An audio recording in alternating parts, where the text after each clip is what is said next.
Good morning students.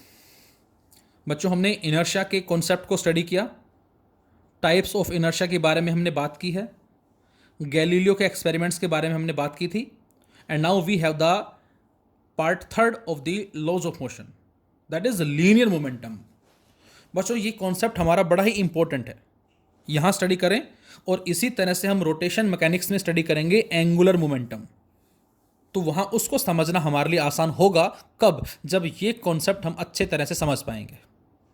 तो सबसे पहले, what is the meaning of linear momentum. तो बच्चों, इसकी जो हम एक थ्योरेटिकल डेफिनेशन लेते हैं बच्चों मोमेंटम की, वो क्या होती है? तो आंसर है, the linear momentum of a body is defined as the quantity of motion contained in a body. किसी भी बॉडी के अंदर बच्चों मोशन की कितनी क्वांटिटी मौजूद है, उस वर्ड को हमने क्या नाम दिया है? मोमेंटम का नाम दिया है। क्या मतलब अभी जराते हैं इसमें। Quantity of motion contained in a body, किसी भी बॉडी में मोशन की कितनी क्वांटिटी मौजूद है, दैट इज द मोमेंटम। जिसको बेटा मैथमेटिकली किस तरह से डिफाइन किया गया है? तो मैथमेटिकली हम डिफाइन करते हैं क्या? It is the product of mass of the body and its velocity. उस बॉडी का मास कितना है और वेलोसिटी कितनी है, इनका जो प्रोडक्ट होगा बच्चों, उस प्रोडक्ट को ही हमने नाम दिया है मैथमेटिकली लीनियर मोमेंटम, जिसको हम लिखते हैं पी वेक्टर से, which is equal to m into v vector, where v vector is the velocity vector. और इस मोमेंटम की बच्चों सेम डायरेक्शन होगी, जो डायरेक्शन किसकी है बेटा? वेलोसिटी की है। ये vector quantity, this is also a vector quantity, क्योंकि बॉडी में मोशन अपने आप तो आएगा ही नहीं, बॉडी अपने आप डायरेक्शन तो चेंज नहीं करेगी, अपने आप तो नहीं मुड़ेगी। तो उसको कन्वर्ट करने के लिए, मोशन को कम ज़्यादा करने के लिए हमें फोर्स चाहिए। तो बच्चों, इस चैप्टर में जो हम फोर्स स्टडी करेंगे, उस कॉन्सेप्ट को पढ़ने के लिए मोमेंटम पढ़ना बहुत ही ज़रूरी है, जो कि एक वेक्टर क्वांटिटी है। डायमेंशनल फॉर्मूला क्या होगा इसका बेटा? M mass, velocity L T minus one, unit क्या होगी इसकी? Mass kilogram, velocity metre per second. ये यूनिट, ये डायमेंशनल फॉर्मूला, ये वेक्टर क्वांटिटी। अब जरा हम इसकी हेल्प से समझते हैं कि मोमेंटम किस किस तरह से चेंज हो सकता है।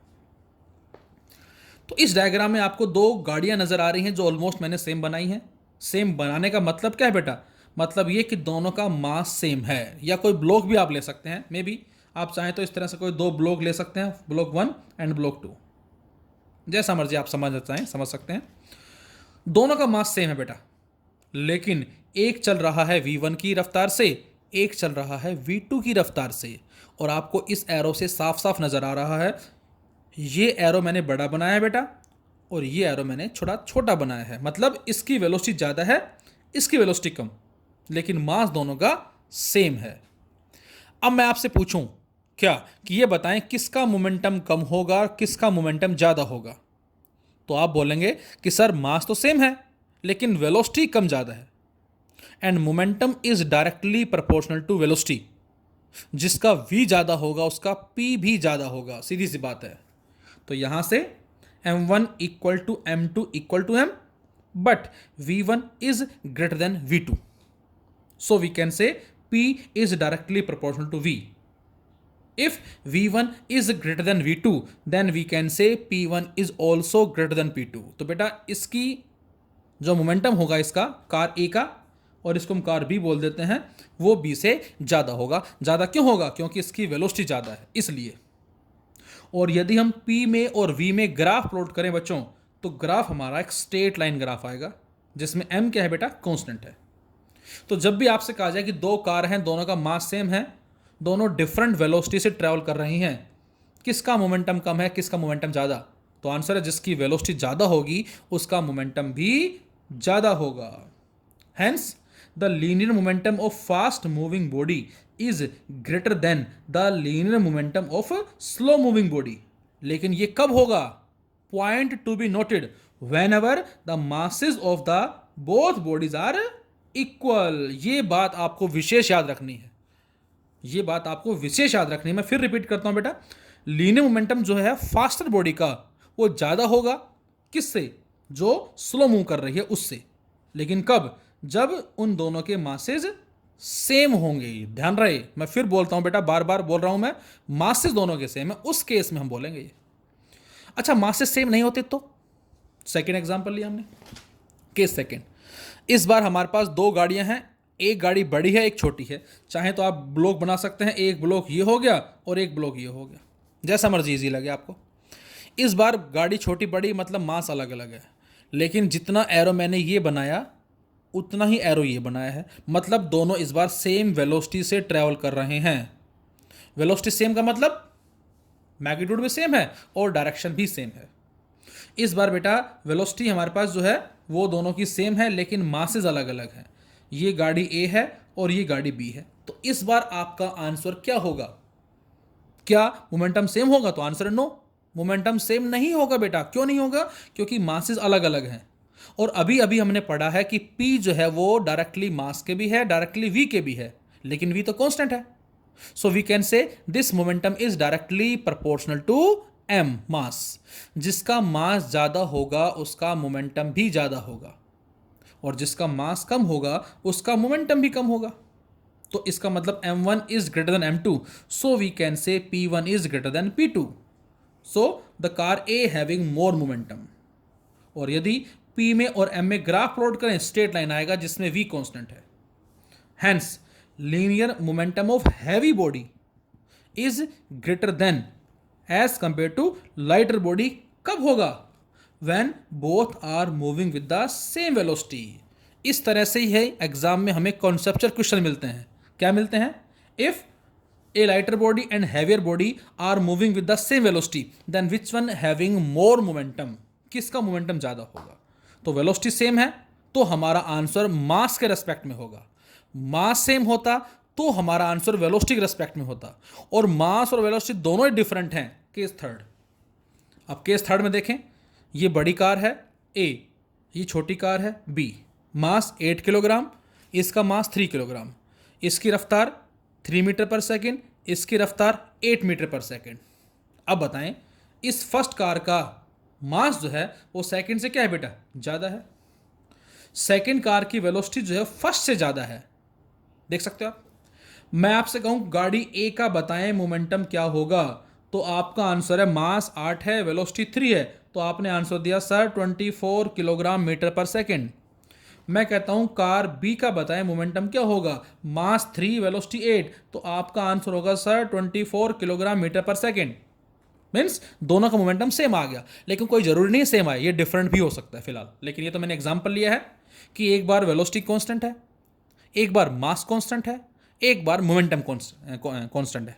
तो इस तरह से हमने 1 बाय 1 एग्जांपल लिया है। मास कांस्टेंट है तो P डायरेक्टली V के होगा, V कांस्टेंट है तो P डायरेक्टली M के होगा, और M V का प्रोडक्ट कांस्टेंट है तो उस केस में हम बोलेंगे P1 जो कि M1 V1 24 है, P2 जो कि M2 V2 ये भी 24 है। So we can say P1 is equal to P2।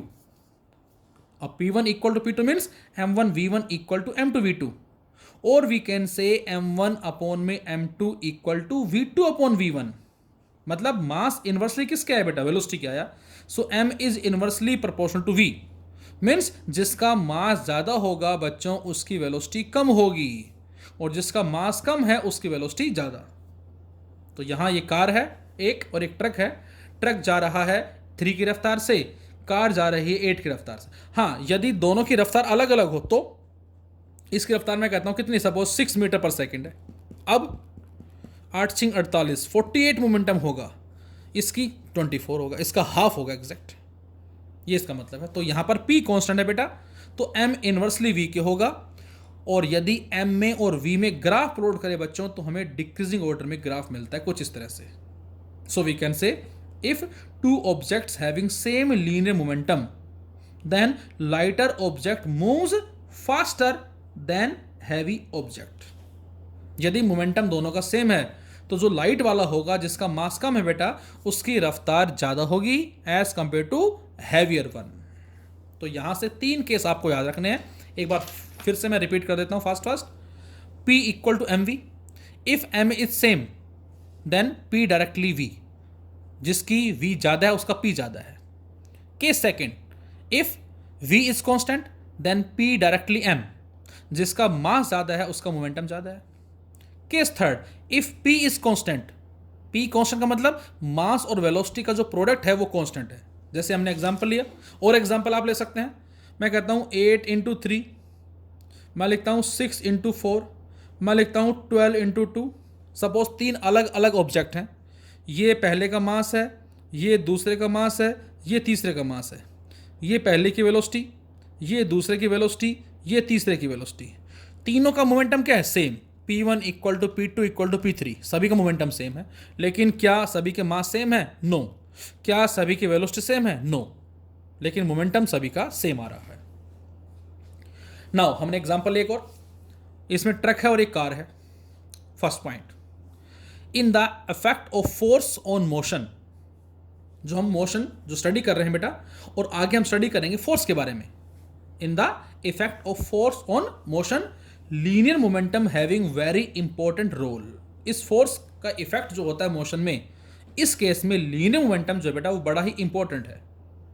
As in the above example, much greater force is required to push a truck than a car. अब बेटा दोनों के दोनों रेस्ट के अंदर है, रेस्ट में है। मैं आपसे कहता हूं धक्का लगा के इनको चलाएं, लेकिन चलाने के लिए कंडीशन क्या है? दोनों की स्पीड सेम होनी चाहिए। मैं फिर रिपीट करता हूं, मैंने आपसे कहा इसको भी पुश करो आप, और इसको भी पुश करो आप।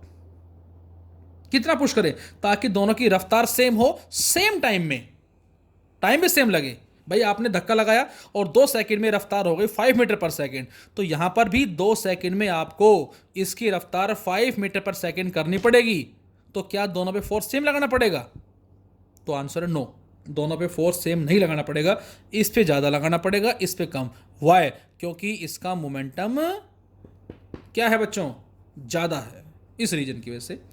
सो in the above example, much greater force is required to push a truck than a car, car के comparatively, to bring them to the same speed in the same time. उनको same speed में लाने के लिए same time में हमें truck पे force ज़्यादा अप्लाई करना पड़ेगा। इसी तरह से मैं कहता हूं क्या, एक greater opposing force is required. Suppose करें सामने से कार भी आ रही है और सामने से ट्रक भी आ रहा है, दोनों की रफ्तार भी सेम है। ट्रक आ रहा है 5 मीटर पर सेकंड से, कार आ रही है 5 मीटर पर सेकंड से, और आपसे कहा जाए इसको रोको, तो रोकने के लिए किस पे फोर्स कम लगाना पड़ेगा, किस पे ज़्यादा? लेकिन फिर से मैं आपसे कह रहा हूं सेम टाइम में दोनों रुकने चाहिए बेटा। तो आप बोलेंगे सर ट्रक को रोकने के लिए हमें ज़्यादा फोर्स लगाना पड़ेगा। सो यही बात मैंने लिखी है। Similarly, a greater opposing force is required to stop a heavy body than a light body in the same time when they are moving with the same speed. दोनों सेम स्पीड से आ रही हैं, तो उनको रोकने के लिए जो अपोजिंग फोर्स लगाना पड़ेगा वो हमें डिफरेंट लगाना पड़ेगा, क्योंकि दोनों का मोमेंटम अलग अलग है। तो इस बार हमारा आंसर क्या हुआ? और पहले वाले केस में आंसर क्या था? Mass. So mass of a body is an important parameter that determines the effect of force on the motion. Truck और कार हैं, रेस्ट में है, दोनों को हमें मूवमेंट करवाना है सेम स्पीड से, तो दोनों पे डिफरेंट फोर्स लगाना पड़ेगा। जिसका मास ज़्यादा है उसको ज़्यादा फोर्स देना पड़ेगा सेम स्पीड से ट्रैवल करवाने के लिए। रिवर्स, दोनों के दोनों सेम रफ्तार से आ रहे हैं, दोनों को रोकने के लिए हमें डिफरेंट फोर्स लगाना पड़ेगा। ज़्यादा किस पे लगाना पड़ेगा? ट्रक पे। क्यों? क्योंकि दोनों की स्पीड सेम है, हम चाह रहे हैं सेम टाइम में दोनों को दोनों रुक जाएं। तो बेटा उसके लिए हमें क्या करना पड़ेगा? जिसका मोमेंटम ज़्यादा है उस पर फोर्स भी हमें ज़्यादा लगाना पड़ेगा। और बच्चों यही हमारा तो कॉन्सेप्ट है न्यूटन सेकंड लॉ का, जो आगे पढ़ेंगे हम। Rate of change of linear momentum is directly proportional to applied force. Momentum में टाइम के रेस्पेक्ट में जो चेंज आएगा वो डिपेंड करेगा उस पर लगने वाले फोर्स के रेस्पेक्ट में, जो हम आगे बात करेंगे। तो यहां इस एग्जांपल में मास का रोल आया। Second, speed is another important parameter. अब जो स्पीड है बच्चों वो भी पैरामीटर है इंपॉर्टेंट। हमने गन कंसीडर की और इस गन से क्या किया? एक बुलेट को फायर किया, और ये जो बुलेट जा रही है इसकी रफ्तार बहुत ही ज़्यादा है, वेरी हाई स्पीड। और सामने यदि किसी पर्सन की गलती से लग गई है तो उसको बहुत ज़्यादा इंजरी होगी, उसके शरीर के अंदर गई और इंसान वो मर भी सकता है, बहुत ज़्यादा इंजरी होगी उसको।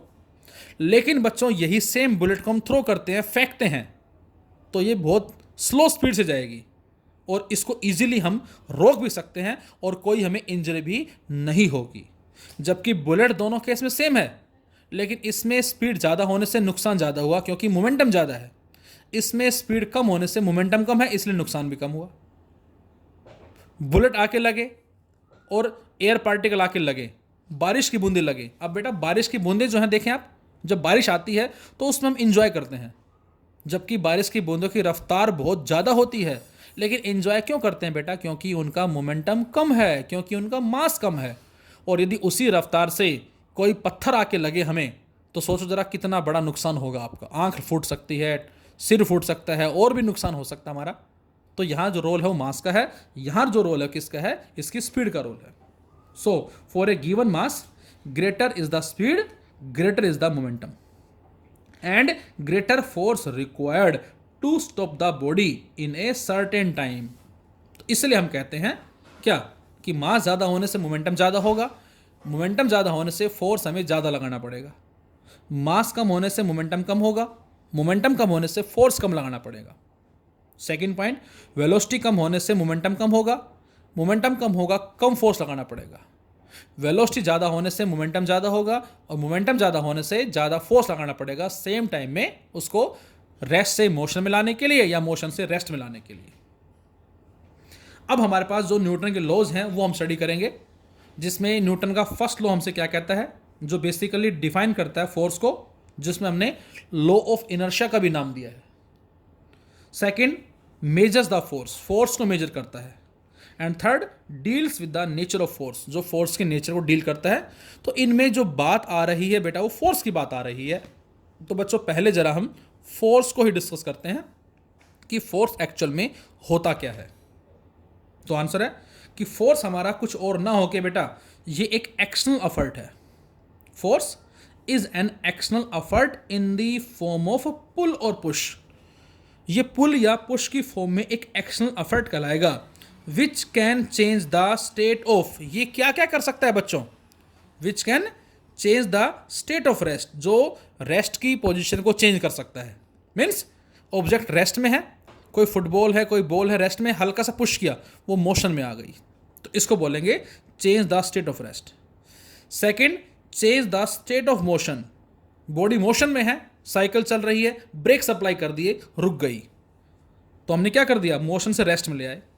Change the state of direction, हमने डायरेक्शन चेंज कर दिया, हम एक स्ट्रेट लाइन पाथ पे जा रहे हैं, जैसे कर्व आया हमने स्टीयरिंग को मोड़ दिया, गाड़ी मुड़ गई हमारी, तो फोर्स ने क्या कर दिया? डायरेक्शन चेंज कर दी। As well as can change the shape, clay हमारे पास है और क्ले को टेढ़ा मेढ़ा करके हमने उससे बहुत सारे डिफरेंट शेप्स के टॉयज जो है वो बना लिए हैं, तो हमने उसकी शेप को चेंज कर दिया। तो फोर्स हमारा क्या है बेटा? Force is an actional effort in the form of pull or push, which can change the state of rest, state of motion, state of direction, as well as can change the shape। तो ये चार job होती हैं किसकी? Force की। Force क्या क्या कर सकता है बेटा?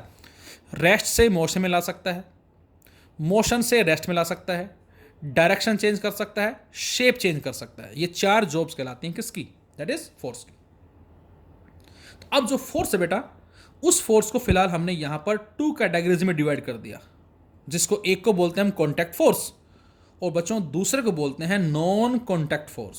जैसा कि नाम से पता लग रहा है, contact as well as non contact. Cycle हम चला रहे हैं कॉन्टैक्ट फोर्स की वजह से, कुछ भी लिखते हैं कॉन्टैक्ट फोर्स की वजह से, बैट्समैन जो है उस बॉल को बाउंड्री के पार पहुंचाता है कॉन्टैक्ट की वजह से। तो जितने भी डेली लाइफ में हम जो अक्सर डेली रूटीन के काम करते हैं, टेबल को एक जगह से उठाकर दूसरी जगह रख दिया, गाड़ी चला रहे हैं, ब्रेक सप्लाई कर रहे हैं बेटा, इन सभी में एग्जाम्पल हमारा इसी का ये कॉन्टैक्ट फोर्स।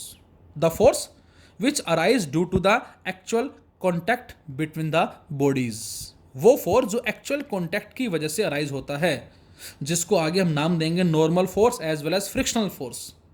क्योंकि जब बॉडी चलती है तो उसके मोशन को जो फोर्स अपोज करता है दैट इज फ्रिक्शनल फोर्स। और फ्रिक्शनल फोर्स कब आएगा?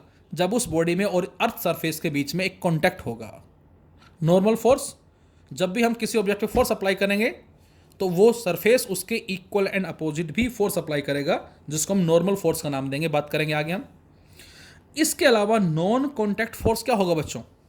The force which acts without any contact. जैसे हम एक सर्टेन हाइट से एक बॉल को ड्रॉप कर दें तो बॉल खुद ब खुद नीचे आएगी। खुद ब खुद नीचे क्यों आ रही है? तो आंसर है फोर्स ड्यू टू ग्रेविटी उसको पुल कर रही है। क्या कॉन्टैक्ट है? तो आंसर नो। बॉल तो बहुत ऊपर है, फोर्स ड्यू टू ग्रेविटी जो लग रहा है वो उसको उसकी तरफ खींच रहा है, उनमें कॉन्टैक्ट नहीं है, फिर भी खींची आ रही है। सेम आपने 10th क्लास में पढ़ा है बेटा कि मैग्नेट के पास जैसे ही एक आयरन के टुकड़े को रखेंगे वो मैग्नेट उसको खींचेगी, जबकि इन दोनों में कोई कॉन्टैक्ट नहीं है, विदाउट एनी कॉन्टैक्ट ये इसको पुल कर रही है। तो बच्चों ये भी क्या कहलाएगा? Non contact force. तो यहां से फोर्स हमारा हो गया contact as well as non contact. Football है, उसको रेस्ट से मोशन में लाना है, किक लगानी पड़ेगी। मोशन से रेस्ट में लाना है, फोर्स लगाना पड़ेगा। सो फोर्स जो है वो 4 काम करता है हमारे पास। Some external agency is always needed to provide the force. क्या मतलब इस बात का? जब भी बच्चों हम फोर्स अप्लाई करेंगे तो हमें कुछ ना कुछ एक एक्सटर्नल एजेंसी चाहिए। कभी भी सिस्टम पे इंटरनल फोर्सेस की वजह से चेंज नहीं आता। जो चेंज आता है बेटा वो एक्सटर्नल फोर्स की वजह से चेंज आता है। ये हम पढ़ेंगे आगे, इंटरनल फोर्सेस क्या होते हैं और एक्सटर्नल फोर्स जो हम अप्लाई कर रहे हैं उसके रेस्पेक्ट में वो क्या होंगे। सो we can say some external agency is always needed, but this is in case of contact force only, but not in non-contact. External agency is always needed to provide the force to do the above jobs, and the external agency is in contact with the object on which force applied. और वो जो external agency होगी बेटा वो क्या होगी? Contact में होगी किसके? उस ऑब्जेक्ट के जिस पे हम फोर्स अप्लाई कर रहे हैं। But it is not always necessary. मैंने लिखा इसमें ये नेसेसरी नहीं होगा। क्यों नहीं होगा? क्योंकि इस केस में कॉन्टैक्ट नहीं है। The ball accelerates downward due to gravitational pull of earth.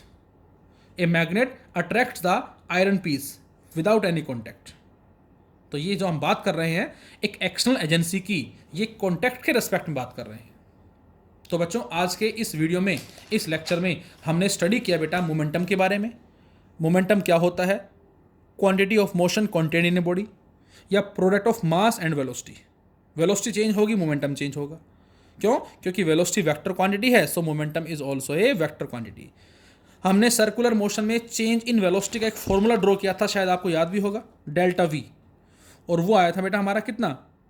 बोलो, डेल्टा वी की वैल्यू आई थी कितनी? That is 2v sine theta by 2। ये हमारा चेंज इन वेलोसिटी का फॉर्मूला आया था यूनिफॉर्म सर्कुलर मोशन के रेस्पेक्ट में। इसी की तर्ज पे डेल्टा पी क्या लिख सकता हूं मैं? M delta v. हमने वहां बात भी की थी बेटा कि यदि कोई पार्टिकल सर्कुलर मोशन में और पहुंच गया इस पॉइंट ए से पॉइंट बी पे तो कितनी वेलोसिटी चेंज हुई? तो उसने आंसर है एंगल डिस्क्राइब किया π/2 डिग्री, पुट कर दिया 90/2 45 साइन 45 1/√2 और उस √2v को m से मल्टीप्लाई कर देंगे तो वो आ जाएगा बच्चों चेंज इन मोमेंटम। यदि पहुंचता है वो ए से सी पे, कितना एंगल डिस्क्राइब किया? पाई 180 180/2 90 91, तो चेंज इन वेलोसिटी डबल हो गई। और 2v को m से मल्टीप्लाई कर देंगे 2mv, मोमेंटम भी डबल हो जाएगा। That is change in momentum. तो ये हमने डिस्कस किया था। तो momentum p mv, mass same है, वेलोसिटी डिफरेंट है, तो जिसकी वेलोसिटी ज़्यादा मोमेंटम ज़्यादा। सेकेंड, वेलोसिटी सेम है, मास डिफरेंट है, जिसका मास ज़्यादा उसका मोमेंटम ज़्यादा। थर्ड, दोनों ही डिफरेंट हैं, सो P1 इक्वल टू P2। ये हो भी सकता है बराबर और ना भी हो। फिलहाल हमने 3 केस लिए हैं, एक में मास कांस्टेंट, एक में V कांस्टेंट, एक में P कांस्टेंट। जब P कांस्टेंट होगा बेटा तो उस केस में M और V एक दूसरे के इनवर्स होंगे, जो हमें इस तरह से ग्राफ मिलेगा। कार है, एक ट्रक है, रेस्ट में है, हम चाह रहे हैं दोनों सेम स्पीड को अचीव करें with in same equal interval of time. तो उसके लिए दोनों पे फोर्स हमें अलग अलग अप्लाई करना पड़ेगा। और यदि कार और ट्रक जो है दोनों सामने से आ रहे हैं सेम स्पीड से, दोनों को रोकना है सेम टाइम में, तो उस पर हमें अगेन अलग अलग फोर्स अप्लाई करना पड़ेगा। तो यहाँ पर जो रोल है मास का रोल है, मास ज़्यादा मोमेंटम ज़्यादा, मोर फोर्स रिक्वायर। सेम हमने स्पीड की बात की, गन से जैसे बुलेट को फायर करेंगे हम, इसकी स्पीड बहुत ज़्यादा है। जब भी किसी इंसान को या किसी जानवर को लगती है तो बहुत ज़्यादा नुकसान होता है, मर भी सकता है। लेकिन जब हम इस बुलेट को खुद फेंकते हैं उस केस में इसकी स्पीड बहुत कम होगी, इसको इजीली हम स्टॉप कर सकते हैं, कोई नुकसान भी नहीं होगा। तो इन दोनों में हम कह सकते हैं क्या? वी का रोल है, जिसकी वी ज़्यादा है उसका मोमेंटम ज़्यादा। फिर हमने बात की न्यूटन के लॉज, जो हम स्टडी करेंगे नेक्स्ट वीडियो में बेटा।